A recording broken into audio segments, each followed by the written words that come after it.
Yo, what's good, YouTube? This is Jay from TNJ, and we're back for more Mariners franchise, coming off of that 3-game sweep of the Astros, and we are moving towards August and September as we prepare for a playoff surge. But first, we're going to take a look at some of our prospects and take a look at them.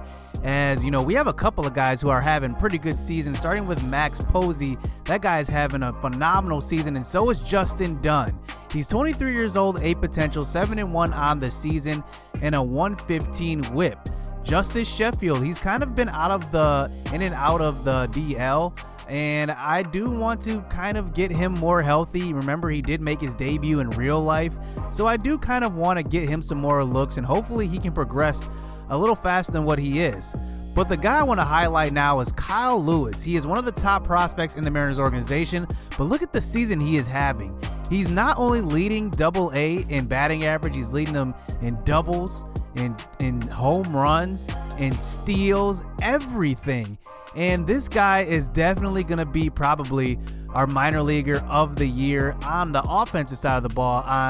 In the pitching department, I think it's going to be Dunn, but I think Max Posey has something to say about that. But Kyle Lewis, there's no doubt. I mean, just look at, he's leading in pretty much every statistical hitting category at Double-A in the Texas League, and we get to see him in action this game. And we also get to see Justin Dunn. He's 7-1 on the season, 12 starts, and he is an A potential. So I do want him to develop, and I want him to be ready before he does eventually get moved up to the next level, because he's at Double-A right now.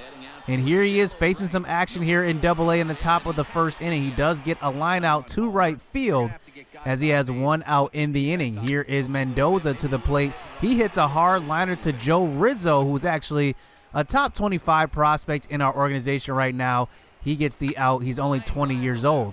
But then Dunn does give up a hit to left field, and that's Adam Walker in left field. Remember, we did sign him before the season, and he lets one go past him to the wall. But he's actually hitting close to about 270 about, and I really like what he's doing. He's 26 years old, but there he lets one gets past him. But we do get out of the inning there with a ground ball. So now we get to see the offensive side at the Double-A level. Jarred Kelenic, in his limited time at Double-A, he's hitting 257, as I want to see him hit a little better. I was hoping for a little better, but here he strikes out on a low pitch in the dirt, and he's going to beat that one out to first base with that 80 speed. So now we got a man on first base here in the bottom of the first. And here's the man of the hour, Kyle Lewis at the plate, hitting 283, putting fear in every pitcher he faces. And here he gets a pitch to hit, and he's taking that one to center field. And that one is going to be a base hit, and Kelenic is going to get on his horse and make it all the way to third. Now we got guys on first and third here with Adam Walker at the plate, hitting 273. He's second on our team in average, and I've been giving him the everyday start at the Double-A level, as here he is on a 3-2 count on a hit and run, but that's right where the defender is, and it's an easy double play, and they get out of that inning. So now we move on to the fourth inning here. Here is Dunn on the mound still and getting a strikeout. And you can see, you know, he does have a lot of potential with that, especially with that fastball. He's got some heat on that fastball. And here he does get out of the fourth inning in a little bit of a jam, a guy on second. And we get out of that inning. So Kyle Lewis at the plate, 1 for 1 in this game so far. Can he make it 2 for 2 on a 1-1 count? He hits one hard to the left side, and that one is through the infield. And like I said, this guy is going to be special. I didn't expect him to be the one to make that big jump this year, but he's definitely done that. And speaking of big jumps, I'm looking for Curletta here, who's at the plate. He's a top 15 prospect in the Mariners organization in real life, and I want to see what he can do as well. So here on a 2-2 count, he swings at a pitch out of the zone, and he strikes out on this sinker. So here's Falia up to the plate. He's about a 27-year-old outfielder. He hits one to the right center gap, and that one is going to make it all the way to the wall. And Falia is thinking 3 on this one, and that is going to be a triple, a RBI triple at that. And we do get on third, and we do get on the board first. So here is Lopes filling in for J.P. Crawford, who was actually, he started the season at Double-A, but then he moved to Triple-A. But here's a pass ball here, but getting a little greedy on this one, and Falia gets thrown out on the bad jump on that. as we do get one across the board, though. So on to the top of the 5th inning. Dunn giving up a hit to the center fielder, and that's Jarred Kelenic. And wow, Jarred Kelenic just straight up botches that one. He should have had that one, and yet he gives up a leadoff double here with 1 out. So here's Ravello at the plate. He's 2 for 2, hitting in the 3-hole. We do get a chopper to third base. Joe Rizzo throws over to Curletta at first, and we get the 2nd out of the inning. So here comes the cleanup hitter, and we do end up walking him. So now Dunn in a little bit of a jam here with the 5-hitter up on a 1-2 count. He gets him to swing at a pitch out of the zone, and we get the ground out, and we do get out of that 5th inning. So Dunn does go 5 innings in this game, and we move on to the bottom of the 8th inning. Here's DeCarlo at the plate. He's going to hit one down the left field line, and with 36 speed, he's going to have to chug it along, but he does get into second base with the leadoff double to start the 8th inning. So this is a 1-0 game still, with here's Joe Rizzo at the plate. He's hitting in the leadoff spot on a 3-2 count. He gets a pitch to hit, and he's taking that one down the right field line. We don't have many third basemen in our organization, so I want to see his development. Like I said, he's only 20 years old, and he's about low 60s overall, but I want to see what he's got. He's see potential. Hopefully he can develop. Here's Jarred Kelenic at the plate. He can't get going, but he does hit it deep enough to advance Rizzo to third base on that, and that does finish off a 0 for 4 day for Kelenic. And here comes Kyle Lewis, 2 for 3. Can he top it off with a 3 for 4 day here on a 2-2 count? He's going to hit one hard up the middle with the infield in, and that's the type of day he's having and the type of year he's having, and that's a 3 for 4, 2 RBI game for him, and actually that's a 1 RBI game, and that brings up Adam Walker, who's 0 for 3, but here's Kyle Lewis on the run, and that one does sneak through. That one almost was a repeat of the double play earlier, and we do advance to third on that. So now guys on the corners here with Curletta to the plate. 0 for 3 so far this game, and he hits one down the left field line. That one is going to drop and score the 4th runner of the game, and we take the 4-0 lead here in the 8th inning off of the bat of Curletta. So up comes Lopes, the shortstop. Here in the 7-hole, he is going to pop out to center field with 2 outs. And we do take the 4-0 lead heading into the 9th inning. So in comes Art Warren, and I like Art Warren. He's an older prospect. He's probably the ranked number 20 in the Seattle Mariners farm system in real life. But he is a little older. He is B potential though, but I like him a lot. You can see he throws really good stuff. I mean, his fastball, he's got great command with his fastball, and that's one thing that I was hoping to see with Justin Dunn. I think the one thing with him is that he doesn't have the greatest command, and I'm hoping that that can develop with time, and we do get out of there with the 4-0 victory. So looking at our division standings, we are on top of the Astros by 1.5 games after that 3-game sweep. And looking at the rest of the MLB here, the Brewers are on top of the Central in the NL, the Dodgers are on top of the West, and the Cubs and Braves are ahead in the wild card in the NL, with the Cardinals creeping up behind them. Then the Red Sox and Yankees both having great years, but the Red Sox do have the edge right now, with the Indians with the 15-game lead in the AL Central, just straight dominating. So we're going to move through this month of August here as we face off against San Diego and Tampa Bay starting it out. And here we hop into a critical situation here with Joaquin Benoit on the mound in the top of the 9th inning with 2 outs here. And he has Tatis Jr. at the plate. So 3-2 count, 2 outs, guys on first and second. The 5th pitch of the at-bat is going to be a strikeout that time. That's the 6th pitch. And we get him to strike out at a outside changeup, and we end up getting the victory. Marco Gonzalez gets another win. So let's get him some wins. So now we move on to the next series here, Tampa Bay, and this is a tough team. They're right in the middle of the AL. I feel kind of bad for them. They're in the same division as the Yankees and the Red Sox, so who knows how good they're going to be. But here in the 9th inning, bottom of the 9th, and Tim Beckham comes through with the hit to center field, and that one is going to advance the runners, and now it's going to be bases loaded here in the bottom of the 9th inning with Domingo Santana at the plate. 2 for 4. He's going to swing and miss Add an inside pitch on that one, and now we're down to bases loaded, 2 outs here in the bottom of the ninth. Vogelbach at the plate, 1 for 4 up to this point, facing Alvarado. He's going to hit one down the left field line, and that one is going to sneak past, and that's going to score 2 as we hold up Beckham and try to get back to second, and then we're going to be safe. And wow, we tie this game up here in the 9th inning off of the bat of Vogelbach. So here with 2 outs here, 0-2 count. Mitch Haniger is going to swing at a pitch, and he's going to miss that one, as that one is going to finish off a 0 for 4 day for him. So then we do have to kind of simulate here to the next appearance. We were controlling just Tim Beckham during this critical situation here, and it looks like we are not going to win this one, as the Rays get 2 runs here in extras, and we cannot recover, and we lose that one as Tampa Bay gets 14 hits in that game.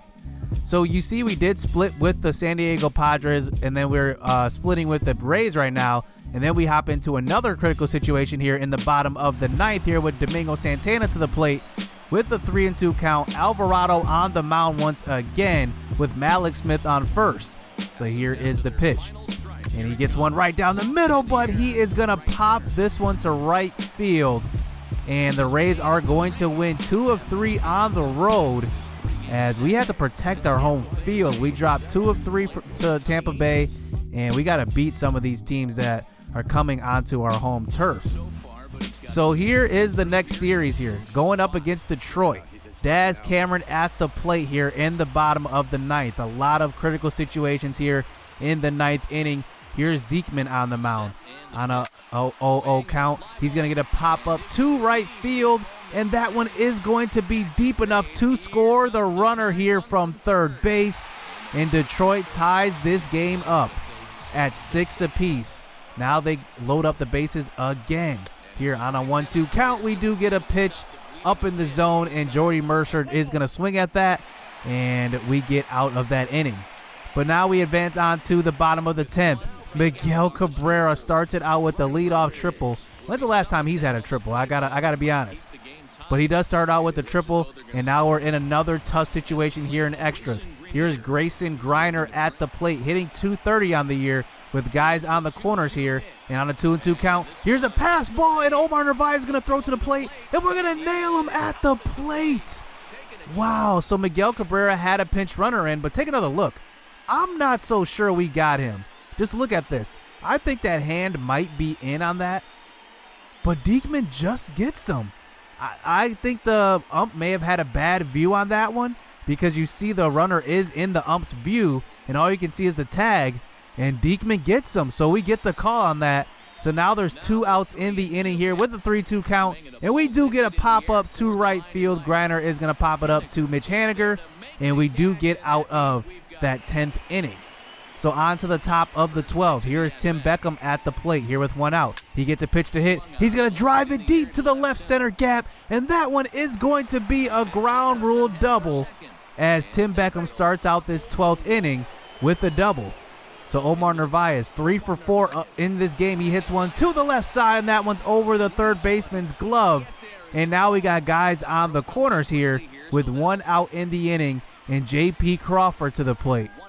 Here, 50 pitches up to this point by the pitcher, and he's going to hit one down the left field line. That one's just going to sneak fair, and J.P. Crawford does come through with the RBI double here in the 12th inning, as, man, has he been hot since he's been moved up. So here is Eric Thames coming up to the plate. He's going to ground out to the second baseman, but no, he's going to force the throw home. So Josh Harrison goes home on that one, and that loads up the bases for D. Gordon. So here is Gordon facing Norris. He's going to pop up to center field, and Cameron is on the run, and he's going to come home with that. Look at us. We're tagging on this and being aggressive, but that's going to be an out at the plate. Omar Narvaez does not have the speed to make it on that. So now we do try to quick manage this game, and Alias does come out of here with the victory as we get out of that game. Giving up 9 hits, I think we're giving up a little too many hits for my liking. Daniel Norris has come up with the loss in that one, and we do end up beating Detroit on the road, 2 of 3 in that series. So now we move on to the next series. Here's Toronto. and we're on the road once again here, but in a 3-0 lead here. And here's Tim Beckham at the plate once again. He hits one deep to right center, and that one is going to bounce off of the wall, and that is going to score 2 runs, as Toronto is not a great team at all, and we just need to win these games, especially versus the teams that we should beat.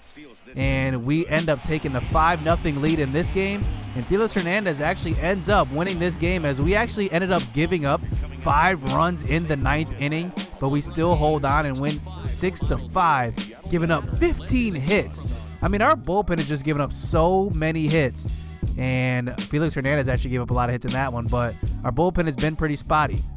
So then we move on to the next series, and we drop 3 of 3. We get swept by the Tampa Bay Rays on the road.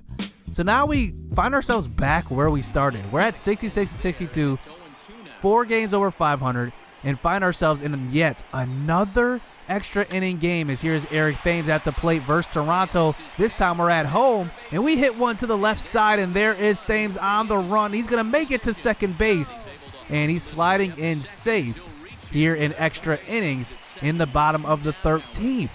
So Daniel Vogelback at the plate. Can he be the hero? He hits one deep to center field, and the center field is going to be on the run, and that one is going to bounce off the wall, and Vogelback walks it off with the single that time, and Thames, it was running anyway. That was 2 outs in the inning, and we get the victory. But like I said, we should be beating these teams that we should be beating.